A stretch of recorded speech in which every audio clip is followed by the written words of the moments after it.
the last phase of electrostatics. Long answer type questions हमने सारे discuss कर दिए हैं and after discussing the long answer type questions बढ़िया फटाक से हम लोग short answer type questions like rapid fire round फटाफट short answer type questions करते जाएंगे. Remember rapid fire round का मतलब कि इतनी तेज नहीं होगा कि आपको कुछ समझ ना आए. You will understand each and everything properly. No problem with that. अभी क्या होगा कि जैसे ही हम लोग शॉर्ट आंसर टाइप क्वेश्चंस में सॉल्व करेंगे, इसमें दो टाइप के क्वेश्चंस होंगे, एक कैच वर्ड टाइप क्वेश्चंस और कैच सेंटेंस या catch statement type question and the other one will be the multiple choice questions, that is MCQ. One question correct, one option correct questions होंगे. याद रहे board exam में one answer correct questions ही आते हैं, not like IIT JEE and all कि वहां पर बहुत सारे more than one answer correct भी हो सकते हैं. यहां ऐसा नहीं होगा, एक ही आंसर करेक्ट होगा. पहले हम लोग कैचवर्ड टाइप क्वेश्चंस शुरू करते हैं और इनको खत्म करने के बाद इलेक्ट्रोस्टैटिक्स पूरा खत्म हो जाएगा and you will feel the confidence, you will feel the difference that how you have prepared initially. अब आपकी प्रिपरेशन इलेक्ट्रोस्टैटिक्स की कैसी है after solving by your own. आप खुद सॉल्व करेंगे पूरी बुकलेट को, खुद सॉल्व करेंगे पूरी पीडीएफ को, तब मजा आएगा. केवल वीडियो देखने से कुछ नहीं होगा, केवल बुकलेट सॉल्व करने से कुछ नहीं होगा. बुकलेट सॉल्व करके या जो डिस्क्रिप्शन बॉक्स में आपको पीडीएफ दी हुई है उसको सॉल्व करके और उसके बाद में जो डिस्कशन मैंने दिया है वीडियो में उसको देखिए, तब आपको फुल कॉन्फिडेंस आएगा. Electrostatics, current, electricity one by one सारे आपके यूनिट्स कवर अप होते चले जाएंगे. Right, let us start short answer type questions. The first question is what is meant by quantization of charge. Quantization of charge का मतलब ये हुआ कि charge is not available in continuous form. Continuous form में available नहीं है, ये small packets के फॉर्म में अवेलेबल है. इसका मतलब ये हुआ कि charge on a body is always available in terms of integral multiple of some elementary charge. किसी भी बॉडी के ऊपर charge integral multiple of elementary charge के टर्म्स में अवेलेबल होता है, कंटीन्यूअस टर्म्स में अवेलेबल नहीं होता है. Integral multiple of some elementary charge का मतलब कि this is question number 43. Short answer type questions, question number 43.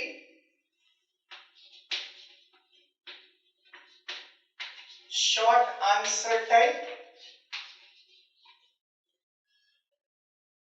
Quantization of charge हमने देखा और क्वांटाइजेशन ऑफ चार्ज में हम ये कह सकते हैं कि that charge on any body is integral multiple of some elementary charge. छोटे पैकेट के इंटीग्रल मल्टीपल के बराबर होता है. n is the integer that is integral multiple. दूसरी चीज, अगर हम n निकालेंगे यहां से तो आप लर्न कर लीजिए n is equal to q upon e होता है. q अपॉन e, इसका मतलब जो टोटल चार्ज है उसमें e से जब डिवाइड करेंगे तो हमें n की वैल्यू मिलेगी and this should be whole number. This should not be fractional number. That means fractional charge transfer will not be possible और ये क्वांटाइजेशन ऑफ चार्ज की कंडीशन होती है. There can not be fractional charge transfer और fractional charge transfer is not possible.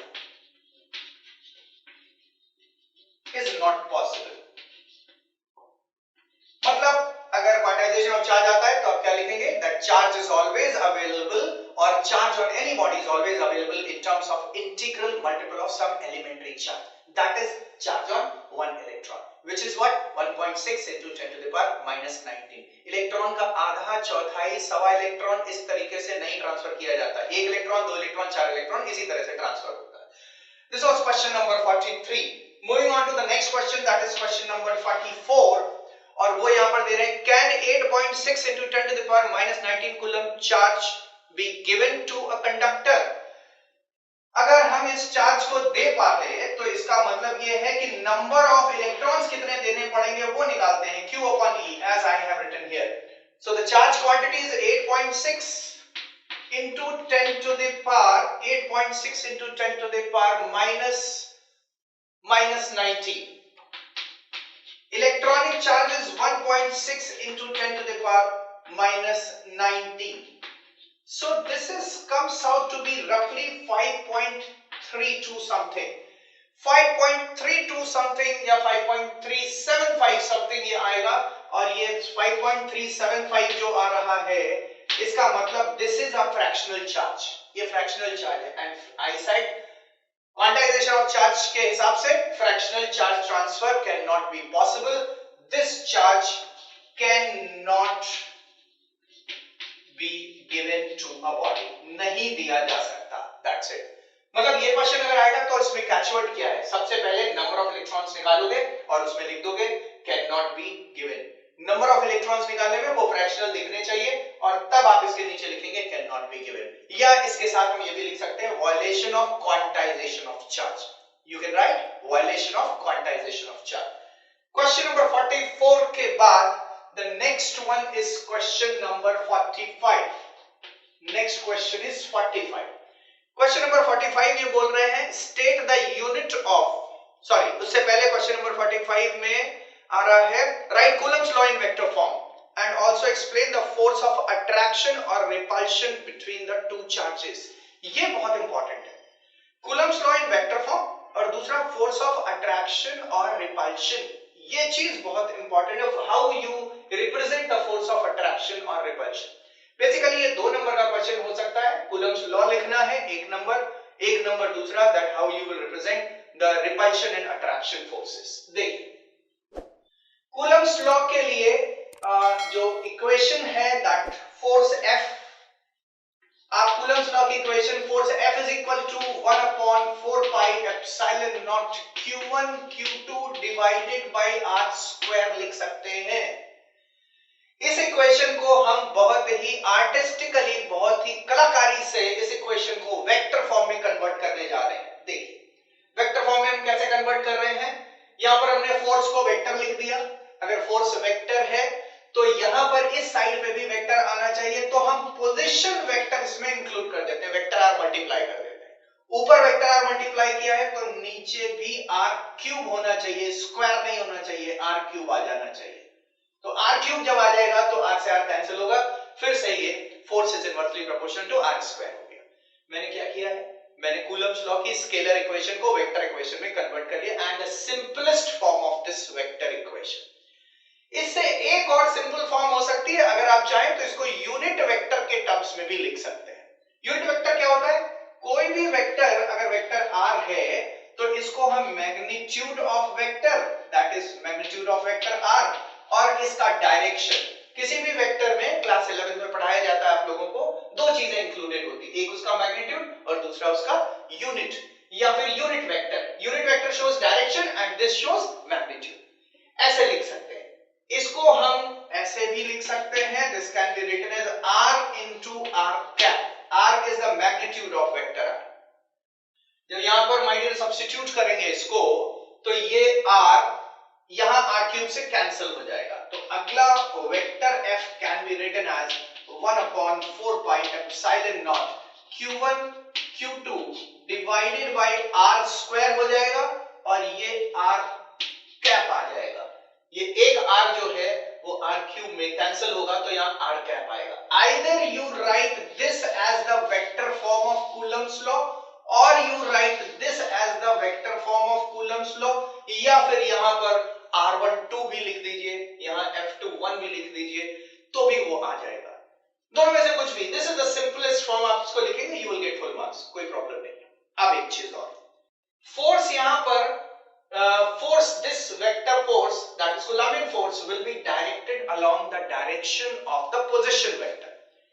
भाई लोग ये position vector की डायरेक्शन में फोर्स डायरेक्टेड है, अगर यहां पर एक माइनस साइन लग जाता राइट हैंड साइड में, यहां minus 1/4 pi epsilon naught Q1 Q2 by r square, r cube और वेक्टर r आता, मतलब minus of vector r।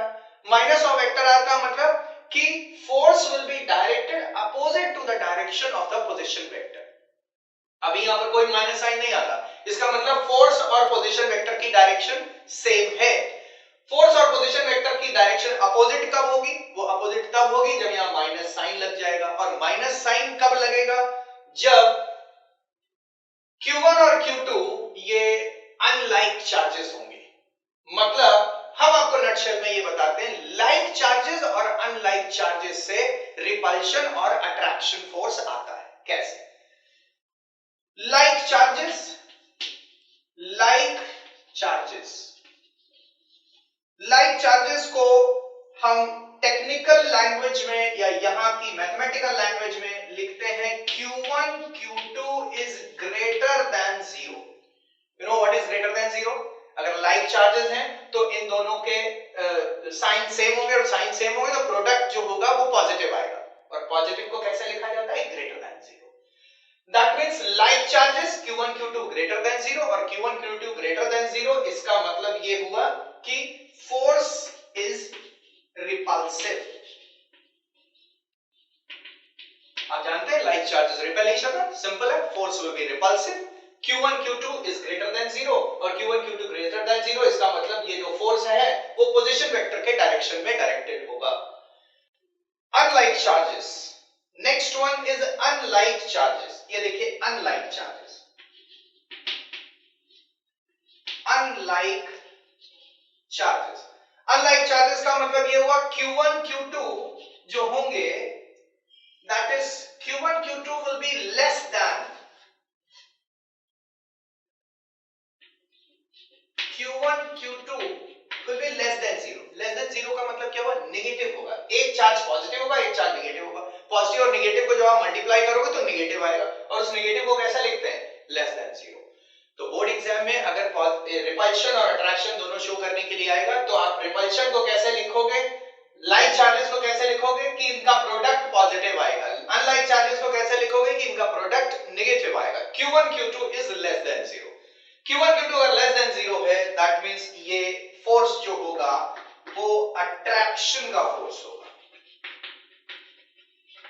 This is attraction force. Force will B attraction type, repulsion type, attraction type.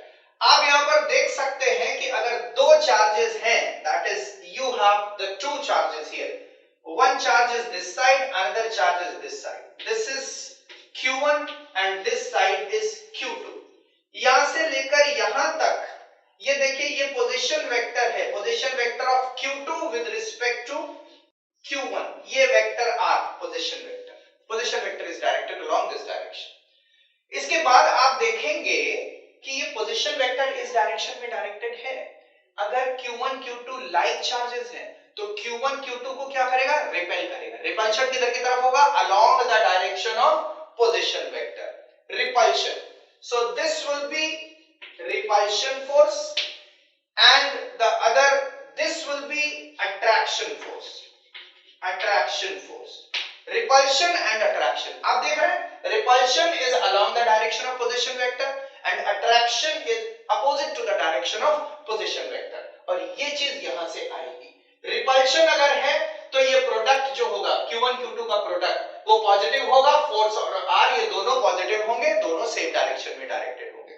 अगर attraction है तो Q1 Q2 जो product होगा वो negative आएगा, और अगर Q1 Q2 प्रोडक्ट नेगेटिव आएगा तो राइट हैंड साइड नेगेटिव और लेफ्ट हैंड साइड पॉजिटिव, मतलब force will be directed opposite to the direction of position vector. ये देखिए डायग्राम में दिख रहा है, force is directed opposite to the direction of position vector. मतलब शो करने का तरीका बिल्कुल मैथमेटिकल होना चाहिए बोर्ड एग्जाम में। आप कुछ भी अपनी देहाती लैंग्वेज में या अपनी घरेलू लैंग्वेज में नहीं बात करेंगे, आप टेक्निकल लैंग्वेज में बात करेंगे। ये हो गया ये हो गया vector form of Coulomb's law. Another vector form of Coulomb's law, you want to show the force is repulsive या force is attractive। force is repulsive तो उसके लिए चार्जेस लाइक चार्जेस होने चाहिए, लाइक चार्जेस हैं तो product should be positive, positive का मतलब greater than 0। force is repulsive। इसके बाद में अनलाइक चार्जेस हैं, that means the product should be negative, दोनों अलग-अलग चार्ज, एक पॉजिटिव एक नेगेटिव, उसका प्रोडक्ट नेगेटिव आएगा, less than 0। Force is attraction type या force is repulsion type. Attraction या रिपल्शन टाइप दोनों अलग-अलग तरह के फोर्सेस हो सकते हैं। ये देखिए ये डिस्कशन हमारा अलग हो गया, right. Now moving on to the next question, that is question number 46। 46 question में ये पूछ रहे हैं what is the unit of permittivity.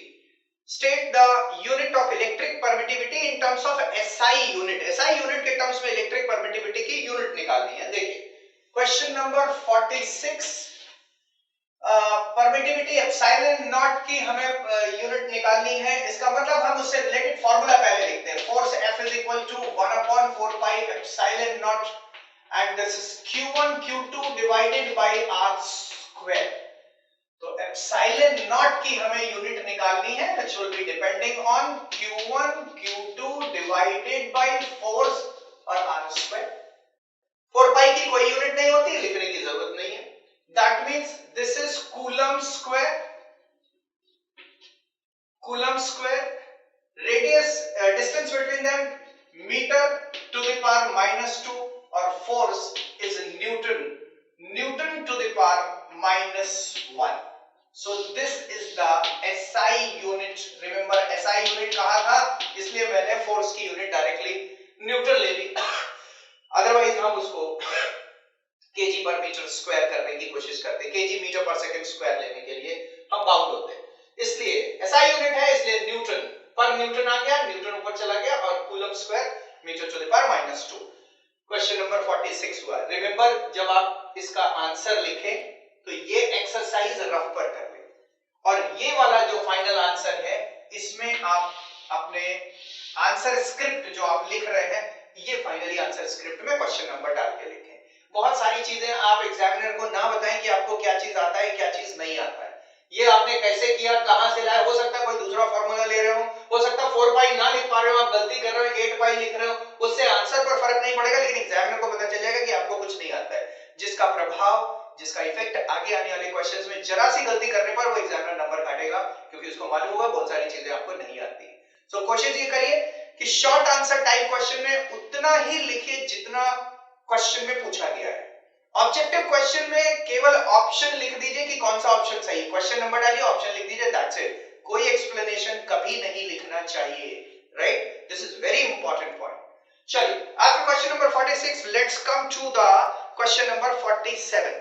47 जो है ये बहुत ही कॉमन क्वेश्चन है, बहुत जगह पूछा जाता है, इसमें ज्यादा कुछ करने का नहीं है. Distance between the 2 point charges is doubled and individual charges are also doubled और उसके बाद में what will happen with the force. तो आप जानते हैं क्वेश्चन नंबर 47 में that force is 1 upon 4 pi epsilon naught q1 q2 divided by r square होता है. चार्जेस आर डबल्ड, हम नया फोर्स निकालने जा रहे हैं, ऐसे लिखिए, ये लिखना ऐसे लिखा जाता है. Force F prime is equal to 1 upon 4 pi epsilon naught.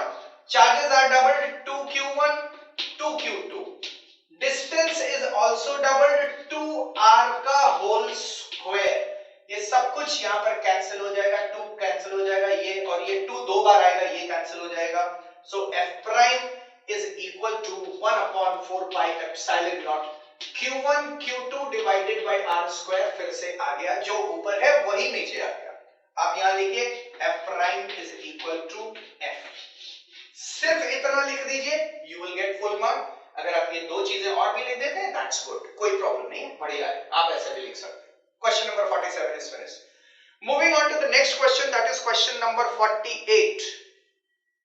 Question number 48 में ये दे रहे हैं, a point charge Q is placed at the origin. How does the field due to the charge vary with the distance small r? Field कैसे change करेगी, how does the field varies with the distance small r. देखिए ये question ISC में आएगा तो जैसा लिखा हुआ है ऐसा ही क्वेश्चन आएगा, how does the field very. Point charge q is placed at the origin, तो q चार्ज यहां पर रखा है और इससे स्मॉल r डिस्टेंस पर ये कोई भी पॉइंट है, तो इस पॉइंट पर इलेक्ट्रिक फील्ड कैसे वेरी करेगी. तो आप फॉर्मूला लिखेंगे 1 upon 4 pi epsilon naught q upon r square और अगले पॉइंट पर आप ये कहेंगे electric field is varying inversely to the square of the distance. That means electric field is following inverse square law. आप इतना लिखेंगे, आपको फटाक से पूरे नंबर मिलेंगे and this is question number 48. लेकिन सीबीएसई में क्वेश्चन ऐसे नहीं पूछेंगे. सीबीएसई में पूछेंगे कि draw the graph to show the variation of electric field with respect to the distance. What they will ask, draw the graph to show the variation of electric field with respect to the distance. और इसको difficulty level थोड़ा अच्छा करेंगे, NCERT में ये दिया हुआ है और वो बोलते हैं कि compare graphically, compare by drawing graph graph between electric field and distance, also potential and distance. Electric field और पोटेंशियल का ग्राफ बनाइए with respect to the distance और उसके बाद कंपेयर करिए. ये आईएससी का क्वेश्चन हो गया. इसके साथ इन एडिशन में एक चीज और बता रहा हूं पोटेंशियल के लिए. आप जानते हैं पोटेंशियल का फार्मूला जो होता है that is V is equal to 1/4 pi epsilon naught Q upon R. That means यहां से V is inversely proportional to R. Mathematics के स्टूडेंट्स अच्छी तरीके से जान गए होंगे, इवन बायो के स्टूडेंट्स को भी समझ लेना चाहिए. 1/r² जो आएगा और जो 1/r आएगा, इसका स्लोप और इसका स्लोप, किसका स्लोप ज्यादा होगा? इलेक्ट्रिक फील्ड वाले का स्लोप ज्यादा होगा क्योंकि यहां पर 1/r² है. v का स्लोप कम होगा क्योंकि यहां पर 1/r है. दूसरी चीज, दोनों के स्लोप नेगेटिव होंगे, नेगेटिव स्लोप होंगे. नेगेटिव स्लोप का मतलब ये होता है कि ये वाला ऐसे ग्राफ बनता है, पॉजिटिव स्लोप होता है, और अगर उल्टा ग्राफ ऐसे बनता है दैट इज नेगेटिव स्लोप. तो आपका ग्राफ कुछ इधर की तरफ आएगा. ये 1/r जो है ये तो रेक्टेंगुलर हाइपरबोला टाइप का ग्राफ है. मैं ग्राफ बना के दिखाता हूं. दिस इज इलेक्ट्रिक फील्ड मैं बना रहा हूं.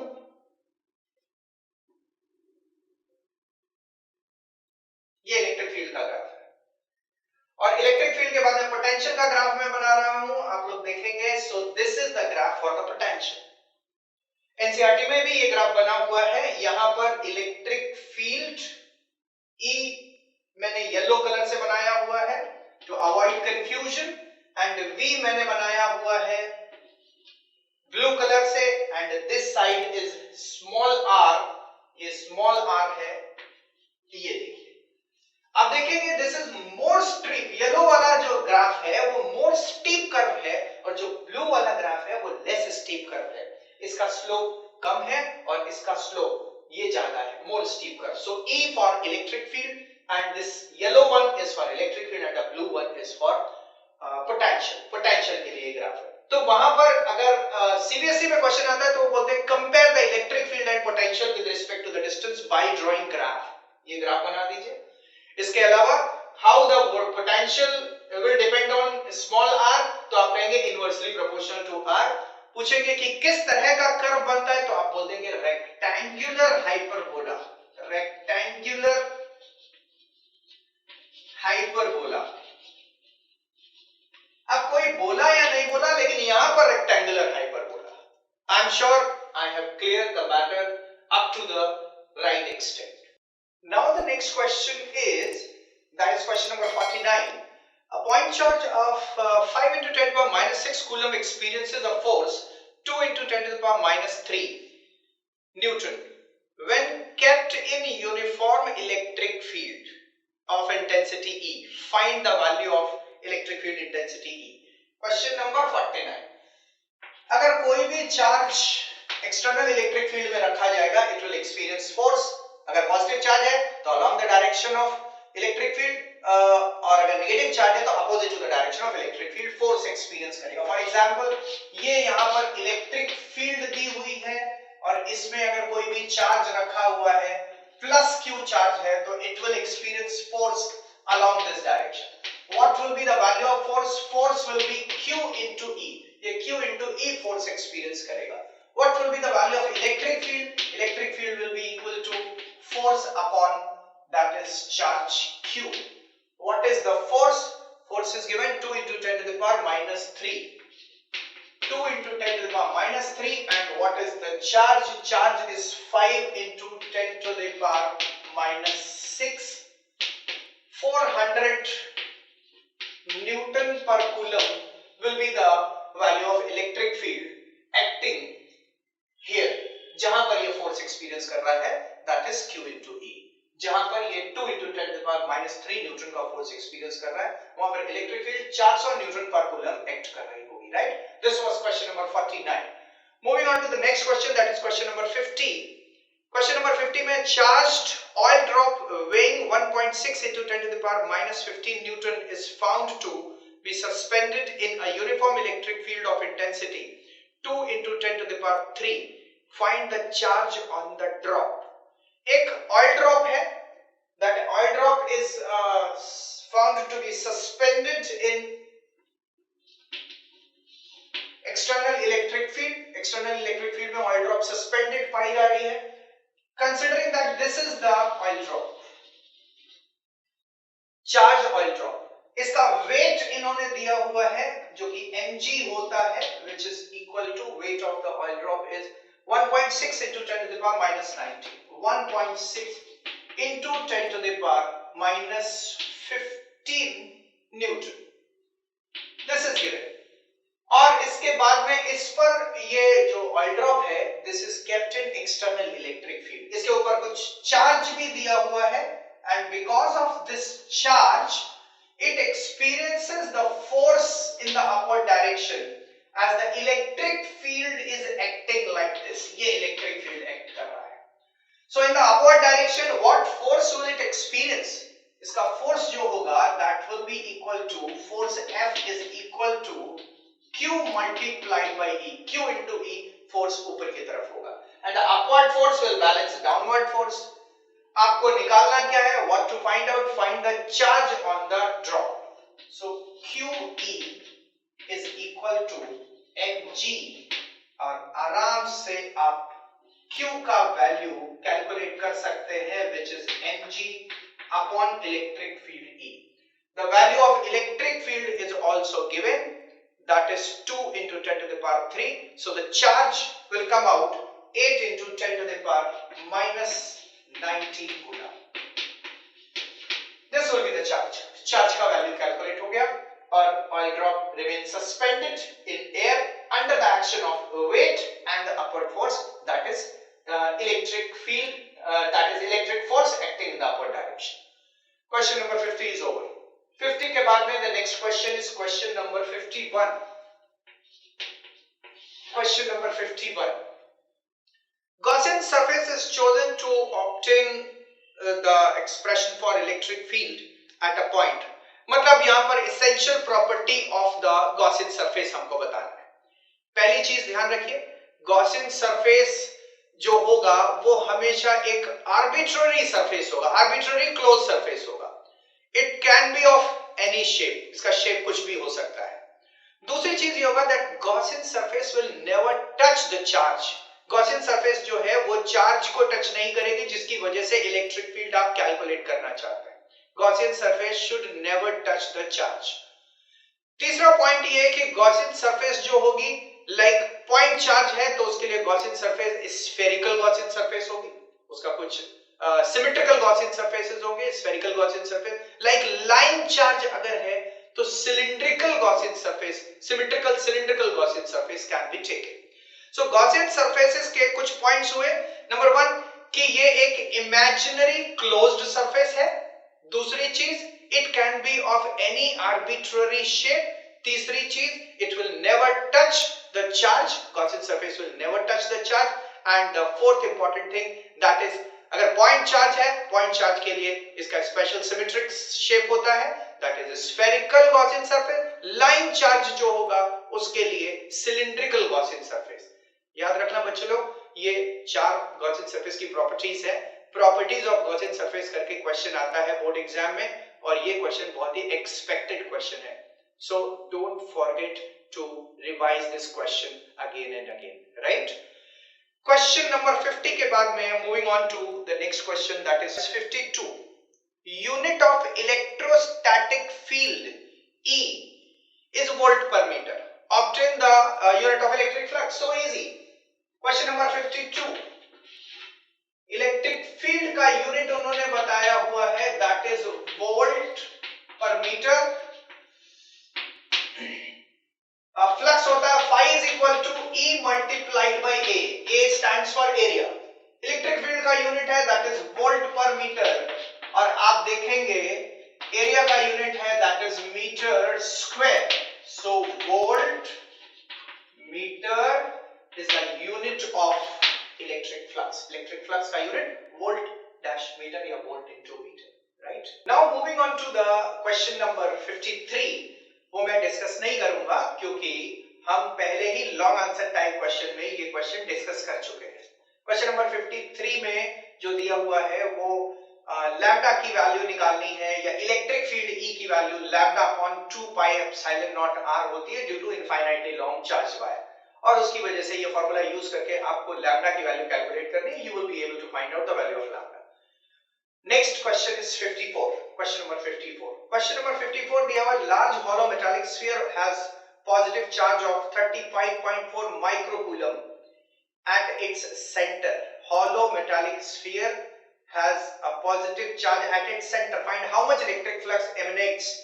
Electric flux कितना होगा वो निकालना है. तो this is a very small question for you, क्योंकि आप Gauss law जानते हैं. Gauss law जो होता है flux phi is equal to that is Q enclosed divided by epsilon naught. Enclosed charge इसमें कितना दिया हुआ है, that is equal to 35.4 microcoulomb है. 10 टू द पावर -6 लिखेंगे. एप्सिलॉन नॉट की value that is 8.85 into 10 to the power -12. 10 to the power -12 will be this value, and after this हम calculate करेंगे फ्लक्स की वैल्यू आएगी that is 4 into 10 to the power 6, 4 multiplied by 10 to the power 6, और ये volt हो जाएगा. और अभी हमने इसकी यूनिट भी कैलकुलेट करी थी. Volt meter will be the unit of electric flux. 54th question is over. Next question is 55. 55 question में जो दिया हुआ है मैक्सिमम टॉर्क आपको कैलकुलेट करना है, और उसके लिए डाइपोल मोमेंट दिया हुआ है 3 into 10 to the power -29, and the electric field is also given, that is 6 into 10 to the power -25. 6 into 10 to the power -25. Maximum electric torque, maximum torque on electric dipole 55. Simple formula है tau का formula, torque का formula आप जानते हैं, PE sin theta. Tau maximum कब होगा, उसकी value जब sin थीटा की वैल्यू 1 होगी, that is P into E होगा. That means sin theta is equal to 1. Maximum torque acting on the dipole. Maximum torque की वैल्यू यहां पर दी हुई है, और आपको इलेक्ट्रिक फील्ड निकालना है. That is E is equal to tau maximum divided by P. tau maximum की वैल्यू जो क्वेश्चन में दी है वो सब्स्टिट्यूट करिए. P इलेक्ट्रिक डाइपोल मोमेंट की वैल्यू दी हुई है, सब्स्टिट्यूट करिए, फटाफट आपको आंसर मिल जाएगा. 55th question. Now after this moving on to the next question, that is 56. 56 question पे आते हैं. What will be the net electric force acting on an electric dipole placed in the uniform electric field? That's a very good question. And very important question also. Electric field अगर ये है, ध्यान से देखिए, ये इलेक्ट्रिक फील्ड है, and positive charge plus Q यहां पर है, and the negative charge is here. So electric field E की वैल्यू यहां पर है, दैट इज E. ये पॉजिटिव चार्ज जो होगा इसमें, this plus Q will experience force, positive charge, sorry यहां पर हम ऐसा करते हैं कि we will take negative charge here. तब क्योंकि मैंने आपको बताया था कि पहले ही हम लोग इलेक्ट्रिक डाइपोल का नेगेटिव चार्ज लेफ्ट साइड में लेते हैं, पॉजिटिव चार्ज राइट साइड में लेते हैं, और आपको दिखेगा, अभी मुझे ये समझ में आया, यहाँ पॉजिटिव चार्ज लेने से फायदा नहीं होगा, नेगेटिव चार्ज लेने से ही फायदा होगा. रीजन ये है कि देखिए पॉजिटिव चार्ज है, आप जानते हैं that positive charge will experience force along the direction of electric field, and negative charge will experience force opposite to the direction of electric field. आप देख रहे हैं equal and opposite forces act कर रहे हैं. That means net force on an electric dipole in the external uniform electric field, this net force will be equal to 0. ये net force जो है वो 0 आएगा. ये याद रहे किसमें, यूनिफॉर्म इलेक्ट्रिक फील्ड होनी चाहिए. अगर यूनिफॉर्म इलेक्ट्रिक फील्ड नहीं है तो फिर नेट फोर्स 0 नहीं होगा. Uniform electric field, in non uniform electric field, इसके साथ ये जानकारी और जरूरी है, in non uniform electric field, non uniform electric field में F net will not be equal to 0. Net force will never be equal to 0. Net force equal to 0 नहीं होगा. एक और चीज, टॉर्क के बारे में अगर पूछे, ये भी पूछते हैं क्वेश्चन एग्जाम में, तो टॉर्क यहां पर 0 नहीं होगा, चाहे यूनिफॉर्म इलेक्ट्रिक फील्ड हो चाहे नॉन यूनिफॉर्म इलेक्ट्रिक फील्ड हो. दोनों में टॉर्क बिल्कुल 0 नहीं होगा. केवल एक जगह पे टॉर्क यहां भी 0 होगा, जब थीटा की वैल्यू 0 या 180 डिग्रीज हो रही होगी. So torque will never be 0 in both of the above two cases except theta is equal to 0 or 180 degrees. Question number 56 is over. मैं फिर से एक बार शॉर्ट में रिवीजन करा दूं इसका. Electric field uniform electric field है. कोई भी इलेक्ट्रिक डाइपोल रखा होगा, equal and opposite force experience करेगा, नेट फोर्स न्यूट्रलाइज हो जाएगा, net force 0. Non uniform electric field है, नेट फोर्स 0 नहीं होगा, net force will B non 0. Torque की बात करी जाएगी, चाहे ऊपर हो चाहे नीचे हो, चाहे यूनिफॉर्म इलेक्ट्रिक फील्ड हो चाहे नॉन यूनिफॉर्म इलेक्ट्रिक फील्ड हो, net torque will never be 0 except केवल थीटा की वैल्यू 0 अगर है या थीटा की वैल्यू 180 डिग्रीज है, electric dipole along the direction of electric field है या anti parallel to the electric field है, torque will be equal to 0 only, otherwise torque will never be equal to 0. 56 के बाद next is question number 57. In an electric dipole at which point is the electric potential 0? Electric dipole में किस point पर electric potential 0 होगा?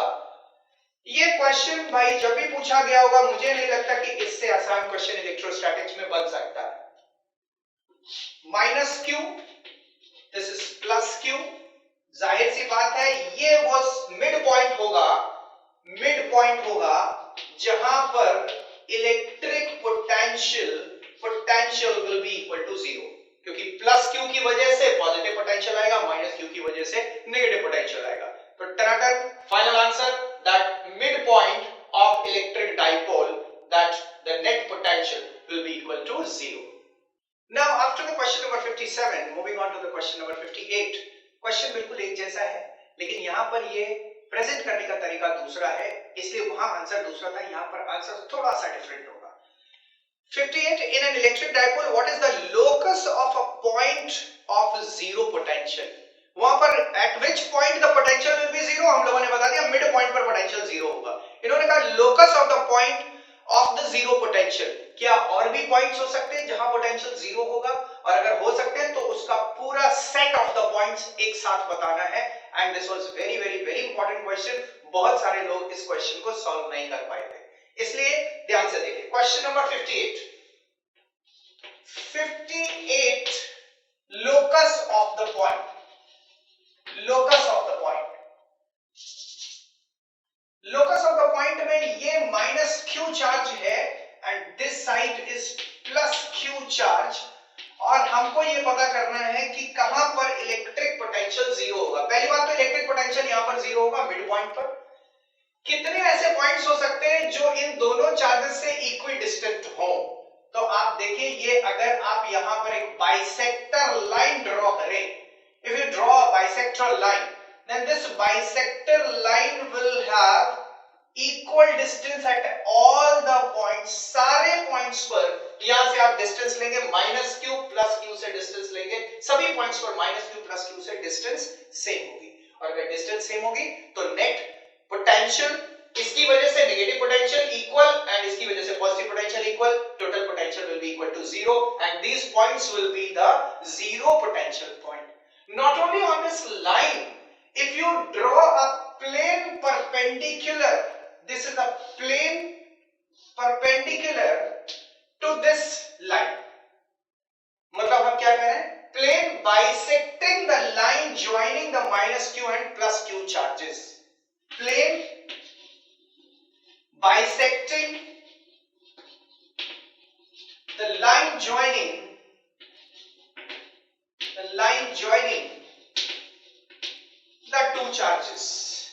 the two charges, and that will give you the locus of all the points where the potential is 0. इस plane के ऊपर जितने भी points होंगे उन सभी पॉइंट्स पर पोटेंशियल 0 होगा, बिकॉज सभी पॉइंट्स का distance from minus Q charge and distance from plus Q charge will be same. I am sure ये इंपॉर्टेंट क्वेश्चन बिल्कुल क्लियर किया मैंने. Last question for today's discussion is question number 59 and that question is define equipotential surface. Equipotential surface is what? The locus of all the points where the potential is same. That's it. I repeat my statement, my dear बच्चे लोग. The locus of all the points where the potential is same. एक number आपकी झोली में गिरा फटाक से. Locus of all the points where the potential is same is called equipotential surface. Locus of all the points where the potential is same in a particular region is called equipotential region. किसी भी equipotential region में भी potential same होता है. That's all for today, my dear. Next video में that will be the last video for electrostatics, and I can assure you, after attending the last video, you will feel very different, very confident. जैसा आपने पहले करा था कि आपको कुछ समझ नहीं आता, कहां से शुरू करें, कहां पर एंड करें, कैसे रिवाइज करें. आप देखिए इलेक्ट्रोस्टैटिक्स का पूरा आप देख लीजिएगा, आपको परफेक्ट कॉन्फिडेंस नजर आएगा.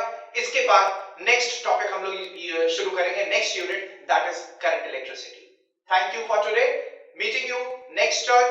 That means in the next video for the last video of this electrostatics. Bye bye everyone.